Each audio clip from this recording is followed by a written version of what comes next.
Bom dia, irmãos. Mais uma oportunidade que Deus está nos dando, estudar a sua palavra, esse dia 24/10/2021, onde estudaremos a lição 4 desse quarto trimestre. O tema do trimestre é Isaías, o profeta Isaías, o livro de Isaías, considerado o Evangelho do Velho Testamento. Teremos hoje como título da lição Desobediência Humana e Juízo Divino. Teremos a oportunidade de ter como ministrante do estudo de hoje os professores José Carlos Saraiva da Rocha e José Augusto da Rocha. Ambos são professores da classe de jovens e adolescentes. Estarão nos dando essa oportunidade de aprender com eles o estudo dessa lição. Convido os irmãos aí para a leitura bíblica em Isaías capítulo 24, versos 5 e 6. E depois os versos 18 a 23. Esse capítulo 24 faz parte do nosso texto básico da lição, juntamente com os capítulos 25, 26 e 27. Esses 4 capítulos fazem parte do estudo dessa manhã. Leiamos. Diz assim a palavra de Deus. Isaías 24, 5 e 6. O verso 5 é o texto áureo da nossa lição. Na verdade, a terra está contaminada debaixo dos seus habitantes, porquanto transgrediram as leis, mudam os estatutos e quebram o pacto eterno. Por isso a maldição devora a terra, e os que habitam nela sofrem por serem culpados. Por isso são queimados os seus habitantes, e poucos homens restam. Agora, na extensão aqui da nossa leitura, vamos ler os versos 18 a 23. Aquele que fugir da voz do pavor cairá na cova, e o que subir da cova, o laço o prenderá. Porque as janelas do alto se abriram, e os fundamentos da terra tremem. A terra está de todo quebrantada, a terra está de todo fendida, a terra está de todo abalada. A terra cambaleia como o ébrio e balanceia como a rede de dormir. E a sua transgressão se torna pesada sobre ela. E ela cai e nunca mais se levantará. Naquele dia o Senhor castigará os exércitos do alto nas alturas, e os reis da terra sobre a terra. E serão ajuntados como presos numa cova, e serão encerrados num cárcere, e serão punidos depois de muitos dias. Então a lua se confundirá, e o sol se envergonhará, pois o Senhor dos exércitos reinará no monte Sião e em Jerusalém, e perante os seus anciões manifestará a sua glória. Que Deus abençoe a sua palavra lida aos nossos corações.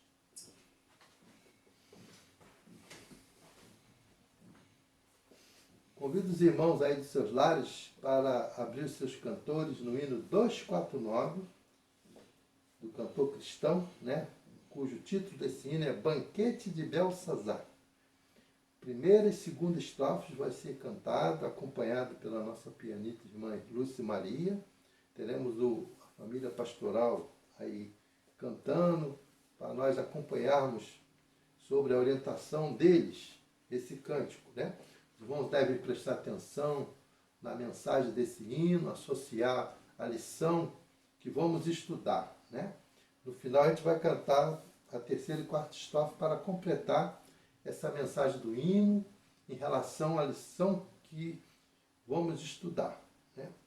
Então, todos aí dos seus lares poderão acompanhar e cantar esse hino 249, primeira e segunda estrofes.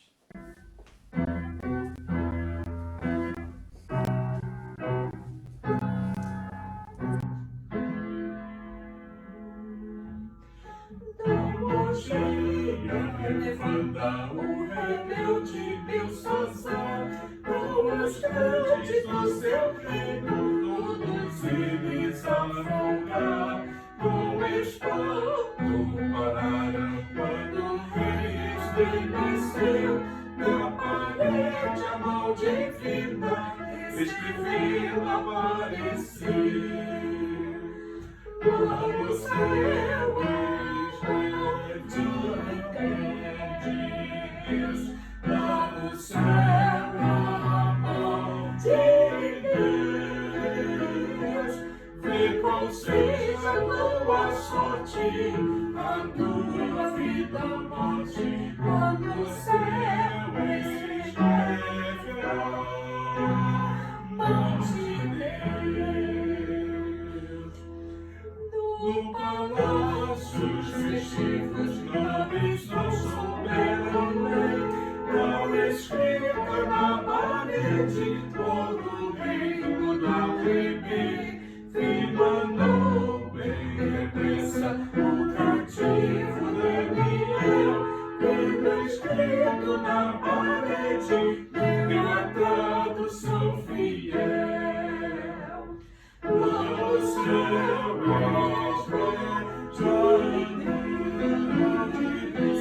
lá no céu de Deus, vê qual seja a tua sorte, a tua vida ou morte, lá no céu escreve justa mão de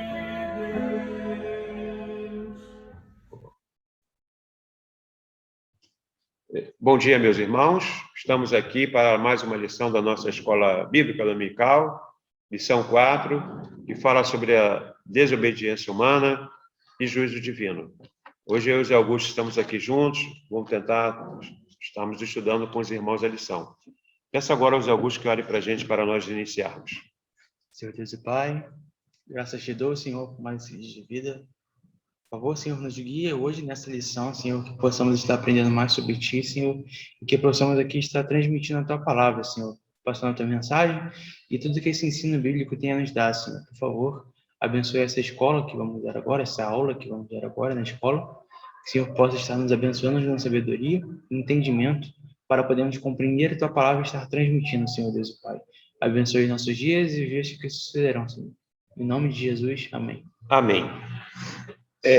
O texto de hoje, da nossa lição, está baseado em Isaías 24, capítulos 24 a 27. E o texto áureo, Isaías 24, 5.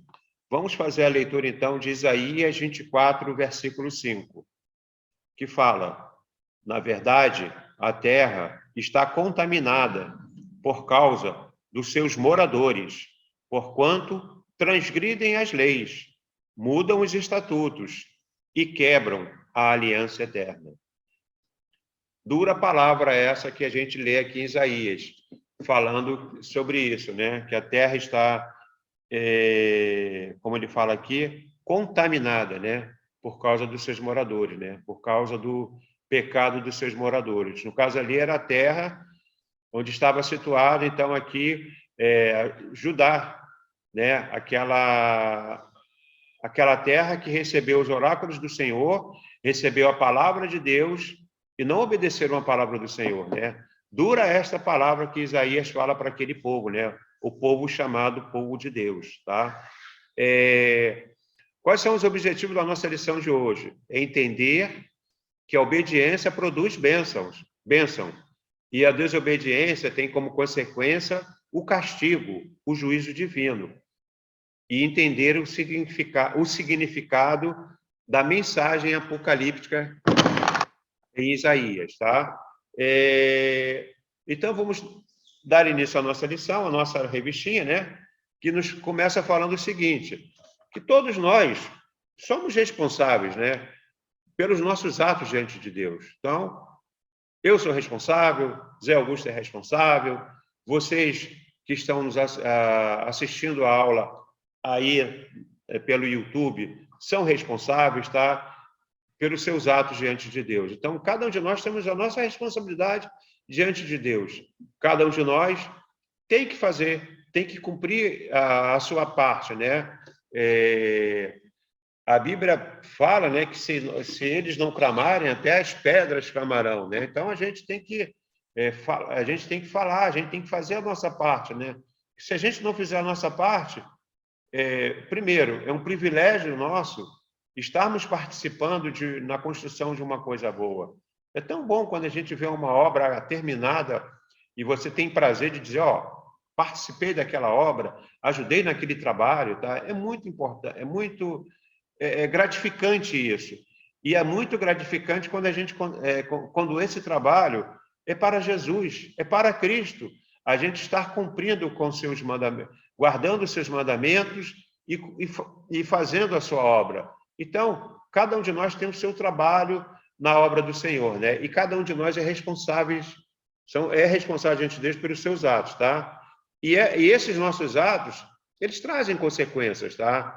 Para nós, e como nós estamos estudando a lição, trouxe consequências para o povo de Judá, aonde Isaías escreve isso, por volta do... É o 8º século, 700 e poucos anos antes de Jesus nascer, tá? Então, aquele povo estava sofrendo, e esse sofrimento era devido à desobediência à palavra do Senhor, tá bom?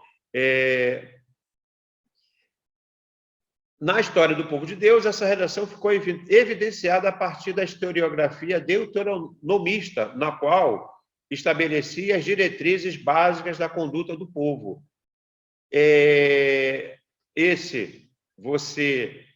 Como eu falei aqui no início, né? Se você obedece, recebe bênção. Se você desobedece, tem como consequência o castigo e o juízo divino.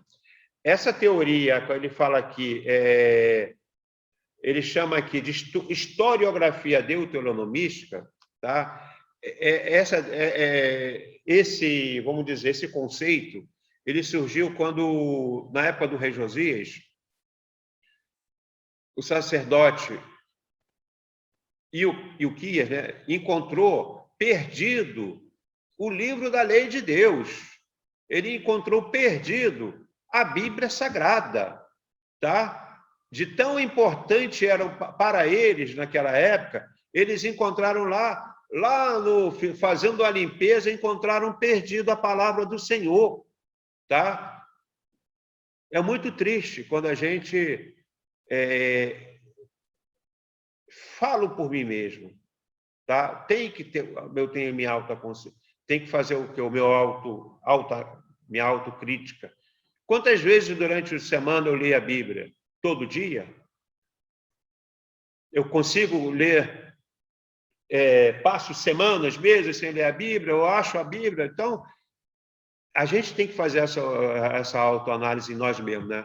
A gente tem que estar orando diariamente, nós devemos estar buscando, lendo a nossa Bíblia diariamente, para ter essa comunhão com o Senhor, tá? E a gente não faz. A gente agora é fácil, a gente até criticar o povo de Judá por não ter, a Bíblia estava perdida. Então então o povo de Deus que recebeu o oráculo de Deus achou o livro de Deus perdido no reinado do rei Josias. Ali eles leram, sentiram que tinham cometido pecado de abandonar o Senhor, se envergonharam e se arrependeram, né? E ali houve um grande movimento de renovação espiritual perante o Senhor, tá? Então, ali começou vamos dizer, essa historiografia deuteronomística, tá? Que é baseada em quê? Relatos do passado, eles viram que pela desobediência, muitas vezes lá encontrada no livro de Juízes, eles pecavam, Deus mandava um castigo, eles se arrependiam, Deus mandava um libertador. O povo de Israel sempre, então, foi a desobediência do povo fazia com que Deus permitia que se levantassem dificuldades, opressão, para que aquele povo pudesse voltar, tá? Então, o deuteronismo, essa historiografia prega isso, né? De que a desobediência vai causar, como se fala, vai causar o castigo e o juízo divino, tá? No parágrafo seguinte, a gente vê que o nosso Deus, ele é galardoador na medida que é justo juiz. Deus, ele é galardoador, mas, como eu falo aqui, na medida em que é justo juiz, tá? Ele é justo. E a gente não deve se enganar. O que o homem ceifar, o que o homem plantar, se ele vai colher. Se a gente planta coisas boas, a gente vai colher coisas boas. Se a gente planta coisas más, a gente vai colher coisas más.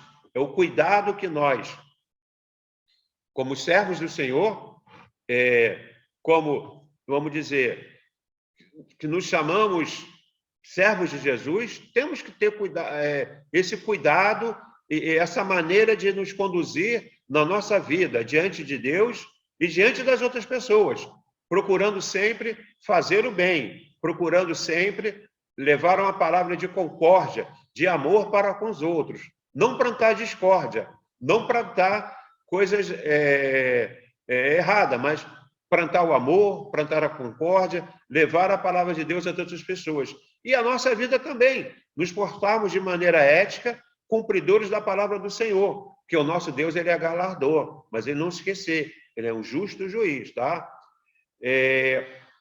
Agora a gente vai ver aqui no primeiro tópico, a presença do deuteronomista no profetismo bíblico, tá?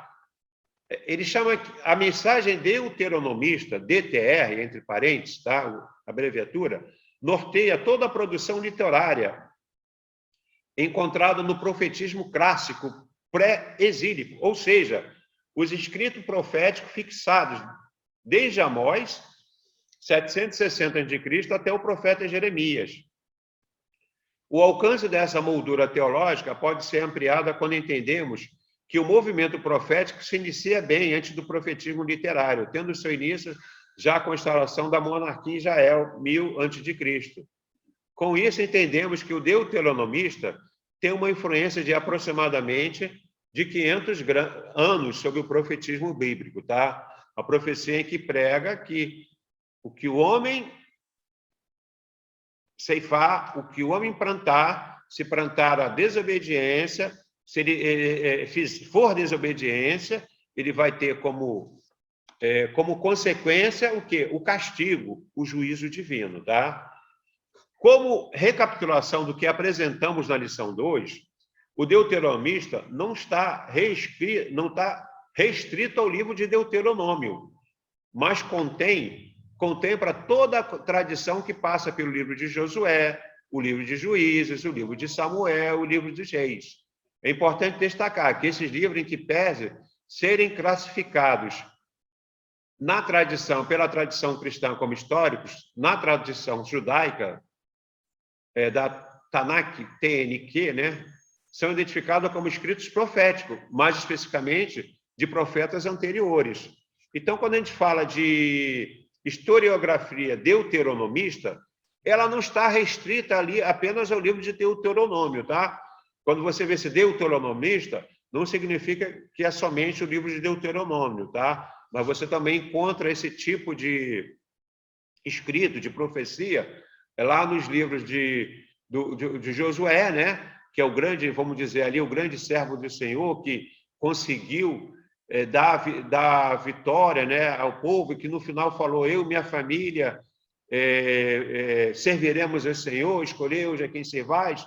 Então a gente viu ali a prosperidade, né, do povo naquele período, porque escolheram servir ao Senhor. A gente vê lá depois em Juízes a desobediência do povo, né, e o castigo trazido por Deus, né. Então essa, vamos dizer, historiografia deuteronomista, então está escrito aí não apenas no livro de Deuteronômio, tá? Isso aí a gente consegue observar através da história bíblica, né? Um exemplo muito claro é o exemplo de Jonas, né? Quando a gente traz o exemplo de Jonas, a gente vê o pecado ele agindo em duas frentes. Primeiro, a frente de Jonas. Deus manda Jonas pregar para Nínive, porque Deus fala: olha, você vai pregar para Nínive e vai falar para eles que se eles não se arrepender desses pecados, Nínive será destruída. Só que Jonas fala, pô, não quero ir para Nínive, não quero, porque ali o pessoal é assim assado, não gosta de ir lá, não sei o quê. E Jonas resolve que não vou pregar, vou fugir, né? Só um parênteses, Augusto. Nínive eram os assírios, né? E eram os inimigos do povo de Deus. Por isso que Jonas Sim. não quis pregar. Sim, exatamente. E quando ele resolve fugir, nessa que ele foge, ele está indo em um barco, né? Em uma direção contrária a Nínive. E nisso começa uma forte tempestade. E isso não afetou só Jonas, isso afetou o pessoal que estava no barco. Então, cada um deles começou a prestar, vamos dizer assim, orações a seus próprios deuses, começaram a clamar por eles, né? E eles até questionaram Jonas, Jonas, você não vai clamar ao seu Deus, não vai fazer nada? E Jonas estava lá na dele, né? Porque ele sabia que aquilo era uma coisa vinda de Deus. E quando eles lançaram sortes para ver, vamos descobrir quem aqui está causando todo esse mar se agitando, todas essas coisas, lançaram as sortes e viram que foi Jonas, né? Então, eles falaram, por que, por que você está causando isso? Por que tudo isso? O que a gente pode fazer, né, para acalmar isso? E Jonas falou, me joguem no mar. Aí a tempestade vai se acalmar porque eu desobedeci a meu Deus. E foi isso que fizeram, né? E eles até pediram perdão. Perdoa o Deus, né, de Jonas, né? Por a gente estar jogando ele agora no mar, né? E quando Jonas é jogado no mar, a tempestade se acalma e ele é engolido por um grande peixe, né? Então, nisso a gente vê que o pecado de Jonas, ele também afetou o pessoal que estava com ele no mar, né? Então, a gente chega, Jonas fica 3 dias e 3 noites preso dentro de um grande peixe, e isso ele vai sendo levado para Nínive. A outra frente em que o pecado ele atrapalha a vida de outras pessoas é a própria Nínive, porque lá era uma terra que seria destruída pelo próprio pecado. A gente não pode esquecer que muitas vezes a gente se considera vítima do pecado, mas nós somos vítimas do pecado, nós somos agentes dele, né? Nós nunca podemos nos considerar vítimas do pecado porque nós o praticamos, né? Então, o pecado já faz parte do ser humano. Então, nunca somos vítimas. Sempre somos os agressores.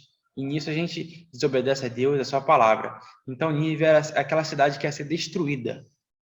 E Jonas foi lá e começou a pregar. E Jonas ele não tinha aquela perspectiva de que Nínive ia se converter à palavra de Deus.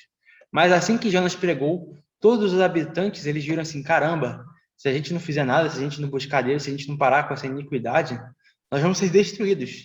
Então eles começaram a rezar a Deus, começaram a orar a ele, pedir misericórdia. Até o próprio rei falou, olha, vamos parar de cometer pecados, agora cada habitante vai ter que se vestir de uma forma, acho que era De saco. saco de batatas, né? E eles se arrependeram fortemente e, de acordo com a Bíblia, aquele arrependimento fez com que Deus não destruísse Nínive. Até Jonas ficou surpreso. Caramba, o pessoal realmente se arrependeu, né? Eu preguei a palavra de Deus, eles se arrependeram. Isso serviu tanto para Jonas quanto para Nínive verem o poder de Deus, né? A fé em Deus, transformando aquele lugar, que era um lugar impuro, que era um lugar cheio do pecado, que seria destruído justamente porque os habitantes estavam mergulhados no pecado, afundados no pecado. Outro paralelo que a gente pode fazer também é com Sodoma e Gomorra, que não tiveram a mesma temência a Deus. Foi um lugar que também estava contaminado pelo pecado, e ali Deus realmente resolveu destruir, né? Porque os habitantes não se arrependeram, né? Eles viram a palavra, mas não se arrependeram dos seus atos e continuaram praticando até o minuto final da destruição de Sodoma e Gomorra. Então, o pecado, ele se atrela até na própria terra que os seres humanos pisam, né? Isso até lá no início do Jardim do Éden, né? Que com a entrada do pecado, os animais, eles conseguiram coabitar juntos, ficar juntos, eles começaram a um caçar o outro. E isso só com a entrada do pecado. E nós não podemos nunca esquecer isso. Nós não somos vítimas do pecado, somos agentes dele, né? E no próximo tópico, a gente vai até ver isso na nossa revistinha, que fala que o resultado direto da desobediência não está restrito à pessoa que errou, mas traz implicações para todos. Tá? Então, quando uma pessoa erra, não afeta só ela, pode trazer implicações para todos ao seu redor, né? Assim como Adão e Eva, como o Zé Augusto acabou de falar, né? Os animais todos viviam em harmonia, a partir dali, né? Como até na mensagem do pastor Heraldo domingo passado, falando que o leão comia de erva, tal, erva não se alimentava do outro animalzinho, e com aquele pecado, a própria natureza, né, se tornou o quê? Uma contra a outra, né, causando agora o leão comendo os outros animais, tal. Então, até isso mesmo. O pecado, quando uma pessoa erra, traz consequências para tudo em volta, tá? Continuando no tópico, a gente fala ali que encontra o livro de Deuteronômio, exorta para a obediência, temor e amor a Deus, tá? Livro de Deuteronômio, a gente encontra lá essa exortação, obedeça a Deus, tema a Deus e ame a Deus, né? A obra historiográfica deuteronomista, tá? Lá, Juízes, Josué, com base no passado, mostra com base no passado como Israel poucas vezes seguiu essa orientação, tá? Israel poucas vezes seguiu essa orientação de obedecer ao Senhor. A tese do deuteronomista é que a obediência produz bênção e a desobediência tem como consequência o castigo e juízo divino, tá bom? Então, essa é a tese deuteronomista, tá? Deuteronômio, o livro de Deuteronômio mostra lá, exorta a obedecer a Deus, né? Exorta o temor e o amor. E a obra historiográfica deuteronomista, né? Lá, Josué, Juízes, mostram o quanto, como fala aqui, que poucas vezes Israel seguiu essa orientação, tá? Isso aí se dá até pelo próprio pecado de Davi, né? Quando Davi cometeu aquele pecado, a morte, o adultério, né? Primeiro ele perdeu o filho, né? Ele tentou de todas as formas, jejuou, pediu pelo filho, mas nada adiantou. E mesmo assim, depois, naquele momento, o reino dele ele continuou inteiro, né? Mas depois foram para as gerações seguintes, né? O pecado dele teve até efeito nas gerações seguintes, né? Então a gente vê todas as gerações dos reinos de Israel. E desse do pecado de Davi, ele mesmo que pagou. Sabe como ele pagou? Ele queria construir o templo do Senhor. Sim, acabou que foi Salomão. Deus não permitiu que ele construísse o templo. Uhum. Tá? Quem construiu foi Salomão. Ele fez os projetos, mas Deus permitiu somente que seu filho construísse. Uhum. Tá? Isso ocasionou também na futura separação do reino e depois na sua própria destruição, né? No final de tudo, com o pecado do povo, dos reis que pecavam tanto assim, né? Sim. E a gente, quando fala aqui quando erra, essa desobediência causa danos a outras pessoas, aqui no próximo parágrafo ele fala: estamos diante do conceito de solidariedade comunitária presente na gramática do Antigo Testamento e que se constitui uma das bases teológicas identificada desde o princípio estabelecido no texto da Torá, Pentateuco, como, por exemplo, o Código da Santidade. Dessa maneira, a mensagem deuteronomista, presente nos textos proféticos, de uma maneira especial no texto mais tardio da tradição do profeta Isaías, aponta para uma condição de juízo iminente diante de uma vida de descompromisso com Deus, né? Então, ele falou aqui de solidariedade comunitária, né? Como ele falou ali de erro, afeta todo mundo, eu acho que na nossa vida comunitária, eu acho que quando uma pessoa erra mesmo, vai afetar toda uma comunidade, né? E aqui ele termina dizendo que aponta para uma condição iminente diante de uma vida de total descompromisso com Deus. Então, a Bíblia fala que Deus é amor, que Ele é Deus, Ele é compassivo, que Ele é Deus, está esperando que o homem se arrependa com paciência. Às vezes, a vida não é igual para todo mundo. Às vezes, tem gente que tem mais oportunidades que outras. Nem todo mundo vai ser como aquele ladrão na cruz, que no momento da sua morte teve a oportunidade de se encontrar com Cristo, tá? E ali ele, Senhor, se lembra de mim, tá? Tem gente que mesmo no momento da morte não se arrepende, que nem um ladrão ao lado, né? A vida, muitas vezes, dá a oportunidade das pessoas se arrependerem. Então, a Bíblia fala que hoje é o dia aceitável, hoje é o dia da salvação. Se você que não está nos ouvindo, sua vida, isso eu falo para mim também. Se a sua vida, se a minha vida não está de acordo com o propósito de Deus, hoje é o tempo que a gente tem de se acertar com o Senhor, tá? Deus é amor, Deus é bondade, mas ele também é juízo, tá? Eu acredito que Deus não bota um buraco no nosso caminho, mas ele vê que no nosso caminho tem um precipício à frente. Ele vai permitir que nós temos o livre-arbítrio de caminhar para aquele local e cair, e vai permitir que a gente... Ele vai colocar pessoas, Zé Carlos, Zé Carlos, não vai para aí não, ali tem um caminho, tem um precipício, não vai para ali. Não, eu quero continuar. Ele vai permitir, né? Ele não vai nos impedir, ele vai colocar pessoas para nos alertar. Né? Por isso que nós temos que estar pregando a palavra de Deus, falando de Deus para as outras pessoas, exortando, mas a pessoa decide o seu caminho a escolher. Deus não vai colocar um buraco no nosso caminho. No nosso caminho, que a gente escolheu, pode ter um precipício, um buraco. A gente tem que ter sabedoria, né? Então, hoje é o tempo de você ainda, como fala a Bíblia, se arrepender, né? E voltar, não ir para aquele caminho, tá? Então, se você, eu, Zé Augusto, estamos aqui, é tempo da gente se reencontrar com o Senhor, né? Vamos, então, partir agora para o próximo tópico, a mensagem de denúncia contra o pecado, né? Então, Isaías vai falar contra o pecado do povo, tá? Zé Augusto, lê para a gente? Uhum. A denúncia contra o pecado é uma das marcas do profetismo pré-exílico e que tinha como fundamento as bases teológicas lançadas pelo deuteronomista e já apresentada no texto. Essa mensagem não era exclusividade da tradição do profeta Isaías, mas antes dele, Amós e Oséias, que atuaram no Reino do Norte, já pautaram essa atuação profética nos anúncios de julgamentos e condenação. Isso. Então, vamos ver aqui. Profetismo pré-exílico, tá? Exílio que ele fala aí é o exílio que o povo foi levado cativo para a Babilônia, tá? Eu não tô... Deixa eu ver se aqui a nossa revistinha fala, mas eu acho que foi 500, eu não tenho a data certa aqui. Deixa eu ver se eu acho aqui, se eu não achar, depois vamos tentar falar, tá? Mas eu acho que foi em 622, o povo de Judá foi levado cativo para a Babilônia. Então, o período pré-exílico é antes do exílio, né? Então, tem essa profecia, o pessoal, os profetas falando,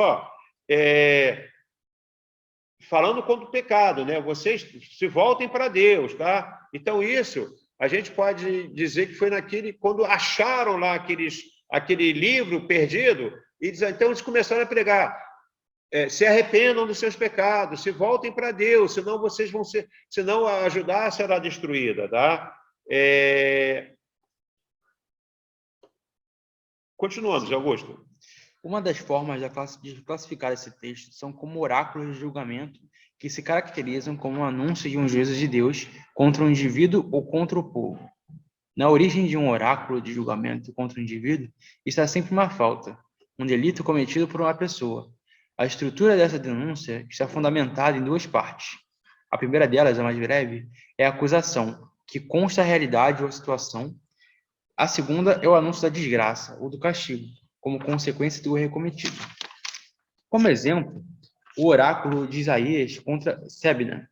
Atenção, homem poderoso, o Senhor que te agarrará com força e te lançará com violência.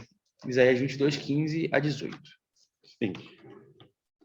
Em comparação com os oráculos de julgamento proferidos pelos seus antecessores do Reino do Norte, o profeta Isaías tem em comum a crítica cultural e social, a expectativa pela vinda do dia de Javé e a pregação contra a arrogância humana. Nesse aspecto, Isaías supera Amós ao estender a sua mensagem a Jerusalém, estabelecendo vínculos entre os anúncios de juízo às nações estrangeiras, com a condição de Judá, que também seria atingida pelos oráculos de julgamento proferidos pelo profeta.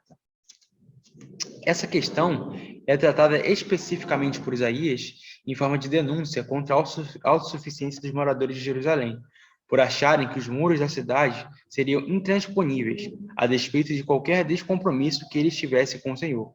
A tradição de que o reino de Davi era indestrutível só se sustentava de forma condicional a partir da continuidade da fidelidade do povo em Deus. Vamos tentar aqui agora, né? Foram 3 parágrafos lidos. Um falava que os profetas do norte falavam, você cometeu isso, você cometeu esse delito. Então você vai sofrer isso. essa consequência pelo seu delito cometido, tá? Isaías, em comparação com os oráculos, né, as profecias, né, que os profetas lá do Reino do Norte, lembrando, né, Israel ficou unido com Saul, Davi e Salomão. Esses 3 reis conseguiram unir os reinos de Israel, mas a partir dos filhos de Salomão, Roboão, ali o reino se dividiu, Reino do Norte e Reino do Sul, tá? Então ali o Reino do Norte chamado de Israel e o Reino do Sul chamado de Judá. E Isaías estava no Reino do Sul, tá? Então os profetas do Reino do Norte, eles falavam muito apontando, você cometeu isso, você vai sofrer essa consequência. E a gente aqui vê na profecia de Isaías, ele falando do dia de Javé, o dia do Senhor, tá? O dia do Senhor, como a gente já viu na lição anterior, poderia ter sido até já um castigo, como aconteceu quando o Reino do Norte foi levado para a Síria, e quando agora em 622, né, eu acho que depois eu vou ver essa data certa e falar com vocês, vai ser levado cativo para a Babilônia. Ele foi um julgamento do Senhor, mas tem um dia, também veio aquela lembrança, o anúncio da vinda do juízo final, de Deus julgando a todos, tá? E ele fala aqui, né, que não é só os que estão de fora de Israel que serão julgados, mas o próprio povo de Deus também será julgado, tá? Pode ler para a gente, Augusto. Davi, ele foi vencedor no campo de batalha porque a confiança dele estava no Senhor. Mas quando essa dependência dá lugar à arrogância do povo de Israel, fica vulnerável às investidas do inimigo. Isso. E lembrando do que no anterior, que José Augusto leu, o povo de Judá se achava imbatível. Sim, eles seriam imbatíveis, como estava falando ali, se eles continuassem fiéis a Deus. E eles não foram isso, né? A gente vê aqui que Davi sempre foi um vitorioso, né? Mas quando essa dependência dá lugar à arrogância, né, do povo, Jerusalém fica vulnerável às investidas do inimigo, tá? Então, tem essa condição. Você o reino é para sempre, mas tem uma condição, ser fiel a mim, né? Como Jesus fala para a gente. Ser fiel até a morte, e o que, Zé Augusto? Vai dar o que para a gente? E dar-te-ei a coroa? Oi? Jesus fala para a gente, ser fiel até a morte e dar-te-ei a coroa da vida, tá? Isso também é para a gente também, tá? Pode ler, Zé Augusto, por favor. Semelhante aos dias atuais, todos somos lembrados que a nossa vida é o reflexo da dependência diária de Deus em relação às suas promessas contidas na sua palavra. É pela sua graça que somos poupados por Deus das consequências naturais dos nossos erros. Isso. Então, a gente tem aqui ele fala que a nossa vida é o reflexo da dependência diária de Deus, né? Não é... A gente diariamente tem que estar buscando ao Senhor, tá? Tem um cântico que fala, logo de manhã, né? A gente orar, né? Ao meio-dia, quando os sons da terra, ofuscam mais a voz de Deus, ao dormir, né? A gente tem que ter essa dependência do Senhor em nossas vidas, tá?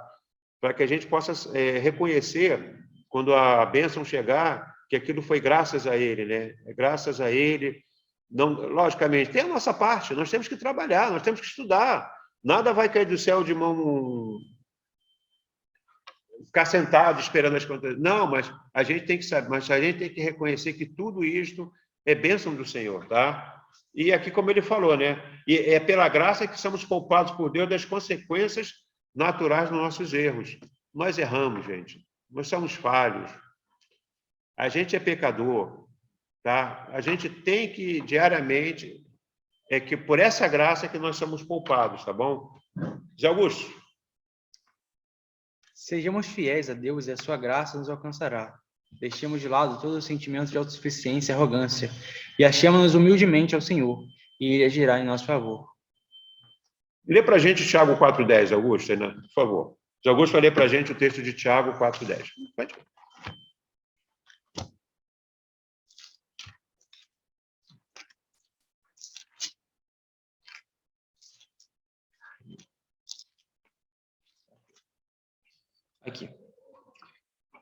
Humilhe-se diante do Senhor. Ele os colocará numa posição de honra. Eu vou ler aqui na versão da minha Bíblia, tá? Se Augusto leu ali na versão dele com a linguagem mais de hoje, eu ainda prefiro aquela linguagem mais antiga, né? Humilhai-vos perante o Senhor, e Ele vos exaltará, tá? Agora eu vou continuar a leitura. A mensagem apocalíptica, né? Presente no texto de Isaías, tá? Ao contrário do que muitos pensam, a literatura apocalíptica no texto bíblico não está restrito ao livro de Apocalipse de João. Desde o Antigo Testamento, encontramos uma riqueza textual que deriva desse gênero literário. No tocante ao texto veterotestamentário, temos o livro de Daniel como exemplo clássico, mas não somente ele. Então, a gente tem mensagem apocalíptica, não somente no livro de Apocalipse, mas temos um livro de Isaías, temos um livro de Daniel, tá? Então, não é só no Apocalipse que nós temos isso, tá bom?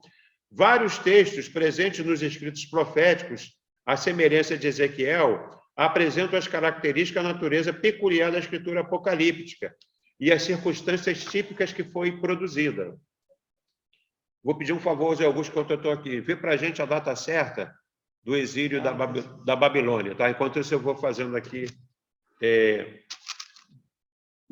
Dentro desse contexto, encontramos os capítulos 24 a 27, que apresentam elementos de gênero apocalíptico, geralmente encontrados em outros textos, com as mesmas características.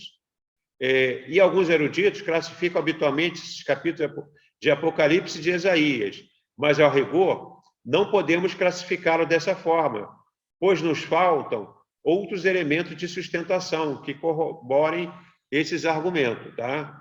Continuando na nossa revistinha, o gênero apocalíptico é uma literatura de revelação, sendo esta revelação mediada por ser um transcendente ao outro humano, para mostrar uma realidade transcendente temporal, a salvação escatológica e espacial da outra dimensão do mundo. Geralmente, esses textos estão associados a períodos de grande perseguição e sofrimento, em muitos casos combinado com o contexto de opressão político-militares. Os exemplos de Daniel e do Apocalipse são bem claros a esse respeito. Então, vamos dizer, a literatura apocalíptica, o Senhor dá a seus servos, eu acho que no momento de forte perseguição, no momento para o quê? Para fortalecer a fé de seus servos, tá? A gente vê aqui, nessa época de Isaías, ele sofrendo perseguições da Síria, da Babilônia, né? Acabando sendo levado cativo. Daniel, quando eles estavam lá já exilados, tá? Ele tem a revelação. E João, quando tem a revelação de Apocalipse também, e a igreja fortemente perseguida. Então, o Senhor, sempre quando nós somos assim, a igreja foi perseguida, os seus servos foram perseguidos, ele apresentou essa revelação das coisas que aconteceriam, tá? Para fortalecer a fé daqueles seus servos, tá bom? Em que pese, então, Apocalipse significa revelação, tá? Em que pese o fato de não termos como objetivo discutir questões acadêmicas mais específicas sobre a crítica literária aplicada ao livro de Isaías, há um consenso entre os exegetas, especialistas de que os capítulos 24 a 27 são uma composição posterior da tradição do profeta Isaías, datada do período pós-exílico, mas que recupera a mensagem profética do seu autor original, ou seja, o profeta Isaías, que falou como boca de Deus. A gente tem aqui questões eruditas, né? Críticas sobre livros, tá? Então, existem várias, vamos dizer, críticas, né, sobre o livro, né? Quando foi escrito, com relação ao autor, período que foi escrito. Então, os críticos procuram analisar esses fatos. Mas se chega à conclusão aqui, o nosso autor da revistinha, de que o profeta, que ele fala aqui que o seu autor original, ou seja, o profeta Isaías, que falou como boca de Deus. Lá em Isaías 6:9, Então, vamos ler Isaías 6:9, tá?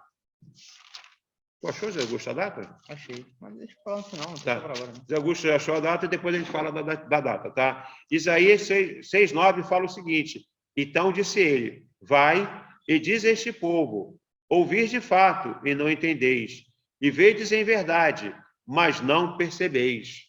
Então aqui Isaías, ele era a boca de Deus falando a seu povo, tá? Então, o livro de Isaías aí, o nosso autor da revistinha, chega a essa conclusão. Esses textos reúnem, tá? Profecias e cânticos. Ele cita aqui Isaías 26, de 1 a 6, 27, de 2 a 5, e orações, 25, de 1 a 5, 26, de 7 a 19, tá? Esses textos estavam até na leitura diária dos irmãos durante a semana. Se os irmãos não fizeram, depois os irmãos façam essa leitura, tá? Essa composição textual de diversidade de gêneros literários dão forças à natureza querigmática da mensagem profética, que aponta para a salvação. Naquele dia se entoará este cântico na terra de Judá. Temos uma cidade forte. Deus colocou salvação por muros e colunas. A mensagem profética, sim, dizia para quê? Vocês estão pecando, vocês estão errados, se arrependam, volte para Deus. E no final apontavam também para a salvação que Deus iria conceder, tá? Eu, o Senhor, protejo e a ergo a cada momento. Eu a protegerei dia e noite, para que ninguém lhes cause dano. E para o louvor da sua glória, ó Senhor, Tu és o meu Deus, eu te exaltarei e louvarei o teu nome, porque fizeste maravilhas. Os teus conselhos antigos são fidelidade perene. A gente muitas vezes busca o Senhor querendo bênçãos. Sim, Ele está pronto para nos abençoar, mas também tem uma contrapartida. Ser fiel até a morte, dar-te-ei a coroa da vida. Guardar os mandamentos do Senhor. Jesus fala: aquele que tem os meus mandamentos e os guarda, este é o que me ama. E aquele que me ama, eu me manifestarei a ele, tá? Então, nós temos que sermos fiéis a Cristo, tá? E, mais uma vez, lá no Sermão do Monte, o que Jesus, no Sermão do Monte, fala que nós devemos buscar primeiro, Zé Augusto? Primeiro reino de Deus. Mas buscai primeiro o reino de Deus e a sua justiça, e as outras coisas vos serão acrescentadas. A nossa lição de hoje falou sobre a desobediência humana e o juízo divino. Vamos buscar primeiramente o reino de Deus e a sua justiça, para que coisas boas nos sejam acrescentadas. Vamos procurar fazer isso em nossa vida. Para quê? Para que a gente não sofra sobre nós castigo, maldição. Eu acredito que o nosso Deus é bom. O problema é que a gente, muitas vezes também, quando a gente está em desobediência ao Senhor, a gente não vê a bênção do Senhor chegando, a gente não consegue sentir a presença de Deus ao nosso lado. Isso é o grande, vamos dizer, é o grande problema que nós temos na nossa vida, tá? É não sentir a presença do Senhor. Lá na cruz, Jesus fala: Senhor, Senhor, por que me desamparaste? Naquele momento, Jesus, com o pecado de todo mundo sobre ele, Deus não podia estar com ele, né? Estava longe dele. O pecado nos afasta do Senhor, tá? E muitas vezes Deus até quer se aproximar de nós, mas ele não vai conseguir por causa do pecado, e a gente não vai reconhecer o Senhor por causa do pecado na nossa vida. Então, a gente temos que nos acertar diante de Deus. Temos o quê? Que ser fiéis a Ele, né? Zé Augusto quer complementar alguma coisa, falar algo? Não. Zé Augusto fez aqui uma pesquisa para a gente, eu fiquei devendo para vocês a data da... 607. Anticristo. 607? 609 a.C., né? O rei Nabucodonosor levou cativo para a Babilônia, então, o povo de Israel. 609? Uhum. Tem certeza? Sim, está escrito aqui. Está escrito ali, né? Então, eu fiquei na dúvida também, mas 609, então, 600 e pouco antes de Jesus, o rei Nabucodonosor levou cativo para a Babilônia, 609, né? o reino de Judá, tá? Gente, obrigado pela participação de vocês aí que vão estar nos assistindo. Obrigado ao Zé Augusto estar aqui ao meu lado nessa aula, né? Você que orou no início, Augusto? Agora eu vou orar encerrando, tá? Senhor Jesus, obrigado por essa oportunidade de aqui termos apresentado, assim, Senhor, esta aula, de estarmos juntos aqui estudando, Pai. Obrigado por essa lição, que possamos guardá-la em nosso coração e que a gente, Senhor, que nós possamos também guardar essa lição como a Tua palavra em nosso coração para não pecarmos contra Ti. Seja conosco, seja com cada um que está, cada um aluno da EBD, abençoando a cada um e a cada um de seus familiares, ó Pai. Muito obrigado por tudo. Em Teu nome, Jesus. Amém. Vou encerrar por aqui a aula. Um bom dia para todos. Que Deus abençoe a todos. Nesse encerramento, irmãos, queremos comunicar o nosso encontro interativo logo mais às 18 horas no Zoom, né? Teremos a oportunidade de debater a lição estudada na manhã desse domingo, né? Poderemos trocar, compartilhar experiências, né? E sei que esse encontro é muito importante, que ele faz com que todos participem e possamos ampliar o conhecimento do estudo da manhã, que sempre é apresentado pelo YouTube, às 9 horas da manhã, no link da igreja. Convido os irmãos aí para abrir seus cantores, no mesmo hino que a gente cantou na abertura, o 249 do Cantor Cristão. Título do hino, Banquete de Belsazar. Vamos cantar agora a terceira e quarta estrofes, né? Bem bonito, acompanhado da irmã pianista Lúcia Maria. A igreja tem a oportunidade de ter o conjunto da família do pastor cantando para nos ajudar. A letra vai estar na tela e assim a gente vai poder adorar o nosso Deus nesse encerramento.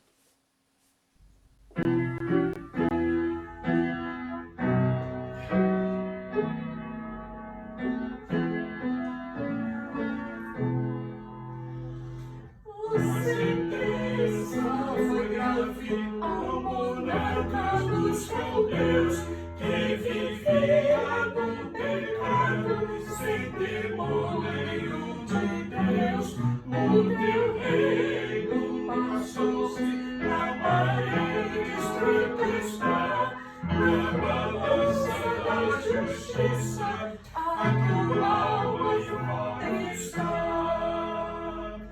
Lá no céu,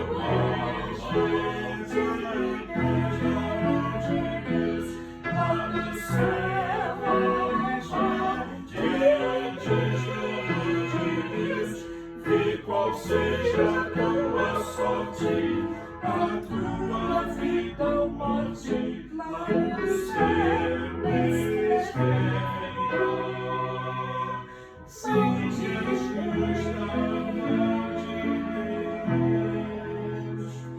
tua vida, oh amigo, nesta hora escrita está o registro dos teus atos. Deus do céu escreve já que Jesus por estimação não escrita a compreender e haver no tempo possas sua graça receber.